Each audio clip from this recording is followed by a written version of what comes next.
ఆత్మకూరు మండలంలోని వివిధ గ్రామాలలో నెలకొన్న సమస్యలను పరిష్కరించాలని సిపిఐ ఆధ్వర్యంలో సోమవారం ఎంపీడీఓ, తహసీల్దార్ కార్యాలయం ముందు ధర్నా చేపట్టారు. ఈ సందర్భంగా జిల్లా కార్యదర్శి కె. విజయరాములు, మండల కార్యదర్శి చింతల లక్ష్మీనారాయణలు మాట్లాడుతూ అర్హులందరికీ ఇండ్ల స్థలాలు, వృద్ధాప్య పెన్షన్లు, వికలాంగుల పెన్షన్లు ఇవ్వాలని డిమాండ్ చేస్తూ ఆందోళన చేపట్టారు. అధికార పార్టీకి చెందిన అన్యాయులకే ఇండ్ల స్థలాలు వచ్చేలా అధికారులపై ఒత్తిడి తెచ్చి నిరుపేదలకు నష్టం చేస్తున్నారని ధ్వజమెత్తారు. ఈ కార్యక్రమంలో సిపిఐ పార్టీ మండల సహకారదర్శి మోష రాబర్ట్, బాలకృష్ణ లింగన్న, ఖాజాపూర్ లాలమ్మద్, సిపిఐ పార్టీ జిల్లా నాయకులు అబ్రహం తదితరులు పాల్గొన్నారు. బాధ్యత ఎవరిదంటే రెవెన్యూ అధికారులకు. కాబట్టి తహసీల్దార్ గారు ఏమంటున్నాడు, అది ఎంపీడీఓ సంబంధం, నాకు సంబంధం లేదంటున్నాడు.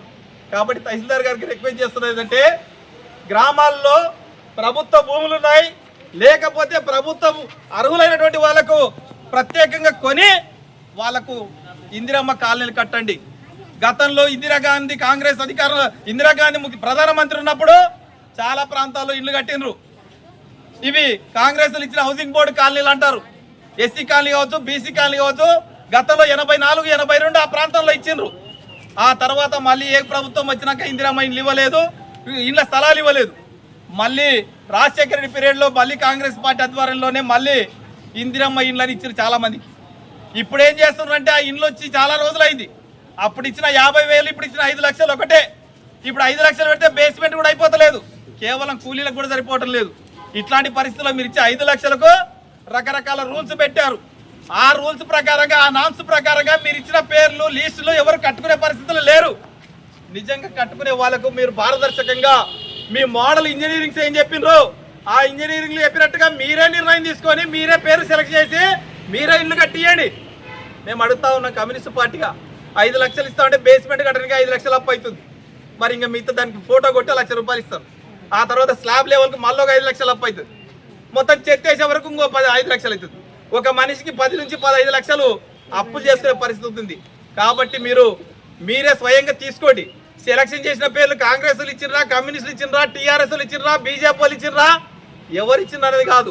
మీరు అధికారులు ఏ పార్టీని చూడకుండా పక్షపాతంగా ఉండాలి, ఏకపక్షంగా ఉండకూడదు, అధికార పక్షాన ఉండకూడదు మీరు. కాబట్టి అధికారులు కాబట్టి మీరు కిందికి వెళ్ళి గ్రామాల్లో ఉన్నటువంటి నిజమైనటువంటి లబ్ధిదారులను సెలక్షన్ చేసి వాళ్ళకి మీరు ఇండ్లు కట్టించాలని చెప్పేసి, అదేవిధంగా ఇండ్ల స్థలాలు ఏ గ్రామాల్లో ఉండవో మరి మీ కలెక్టర్ గారు మీతో సమీక్ష చేసినప్పుడు గ్రామాల్లో స్థలాలు ఉండవా లేదని చెప్పేసి, మండలాల్లో ప్రభుత్వ స్థలాలు ఉండవా లేదని చెప్పేసి ఎందుకు సమీక్ష చేస్తలేరు నాకు అర్థం కావటం లేదు. కాబట్టి ఈ సందర్భంగా కలెక్టర్ గారిని, తహసీల్దార్ గారిని, మరి ప్రత్యేకంగా రెవెన్యూ అడిషనల్ కలెక్టర్ గారికి కూడా ఈ సందర్భంగా విజ్ఞప్తి చేస్తున్నాం.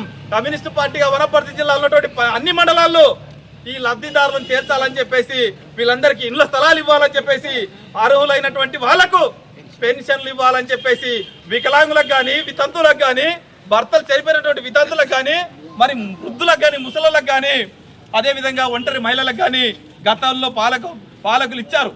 అదేవిధంగా బీడీ కార్మికులు, అదేవిధంగా గీతా కార్మికులు, అదేవిధంగా చేనేత కార్మికులు, ఇట్లాంటి అనేక సపరేట్ అడిషనల్ సెక్షన్లు ఉన్నాయి. కాబట్టి వీళ్ళందరికీ పెన్షన్లు ఇవ్వాలని చెప్పేసి మీ ద్వారా ఈ జిల్లా కలెక్టర్ గారిని, ఈ రాష్ట్ర ప్రభుత్వాన్ని మేము కమ్యూనిస్టు పార్టీ వనపర్తి జిల్లా తరఫున ఆత్మకూరు మండల తహసీల్దార్ గారి ద్వారా కోరుతా ఉన్నామని చెప్పేసి తెలియజేస్తూ, అవకాశం ఇచ్చి ఇంత సమయం ఇచ్చి ఎంత మీటింగ్లు ఉన్నా తహసీల్దార్ గారికి భారత కమ్యూనిస్టు పార్టీ ఆత్మకూరు మండల కమిటీ ఆధ్వర్యంలో మెమోరాండం ఇవ్వడం జరిగింది. ఇంతకుముందు ఎంపీడీఓ ఆఫీస్ దగ్గర కూడా మెమోరాండం ఇవ్వడం జరిగింది. మీ ద్వారా ఈ జిల్లా కలెక్టర్ గారికి సందర్భంగా చెప్పాల్సిన అంశం ఏంటంటే, అర్హులైనటువంటి వాళ్లకు ఇండ్ల స్థలాలు, పెన్షన్లు ఇస్తామని చెప్పేసి మన గౌరవ ముఖ్యమంత్రి రేవంత్ రెడ్డి గారు మాట్లాడడం జరిగింది. మాట్లాడే విషయం ప్రకారంగా ప్రభుత్వం, గత పాలకులు ఎవరైతే టీఆర్ఎస్ ప్రభుత్వం ఉందో ఆ ప్రభుత్వం ప్రజలకు ఇచ్చిన హామీలు మర్చిపోయి వాళ్ళు ఫామ్ హౌస్లు కట్టుకున్నారు తప్ప పేదలకు డబుల్ బెడ్రూమ్లు కట్టలేదు. రాష్ట్ర ముఖ్యమంత్రులు, మంత్రులు తెలంగాణ రాష్ట్రంలో పెద్ద పెద్ద ఫామ్ హౌస్లు కట్టుకున్నారు, పేదలకు డబుల్ బెడ్రూమ్లు కట్టలేదు. అందుకే ప్రజలను విస్మరించినటువంటి పాలకులను పక్కకు తొలగించి పార్టీ అధికారంలోకి వస్తే ప్రజలకు ఇల్లు ఇస్తుందని చెప్పింది. అందుకు కమ్యూనిస్ట్ పార్టీ కూడా సిపిఐ సపోర్ట్ చేయడం జరిగింది.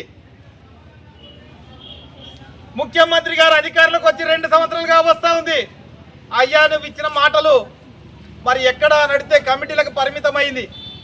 ఇంతకుముందు మా సోదరులు మాట్లాడినరు, ఇందిరమ్మ కమిటీలు మరి వేసి ఇక్కడ ఈ రాష్ట్రంలో 2 సంవత్సరాల నుంచి సర్పంచులు లేరు, ఎంపీటీసీలు లేరు, జెడ్పీటీసీ లేరు, మండల ఎంపీపీ లేరు, జిల్లా పరిషత్ చైర్మన్ లేరు.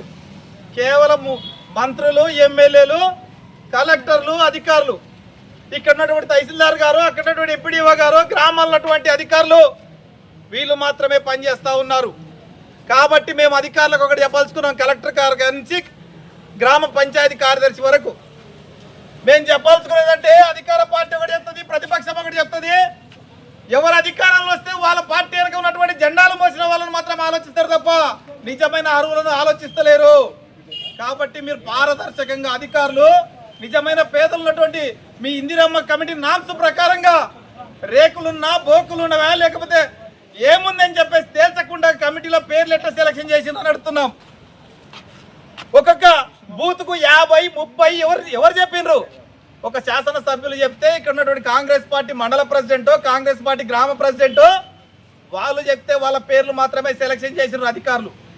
కాబట్టి మేము అధికారులారా మీకు ఒక్కటే కోరుతున్నాం రిక్వెస్ట్, నిజమైన పేదలు ఉన్నారు వాళ్ళ పేర్లు రాలేదు ఆ ఇందిరమ్మ కాంగ్రెస్ వాళ్ళు ఇచ్చినటువంటి లిస్టుల్లో.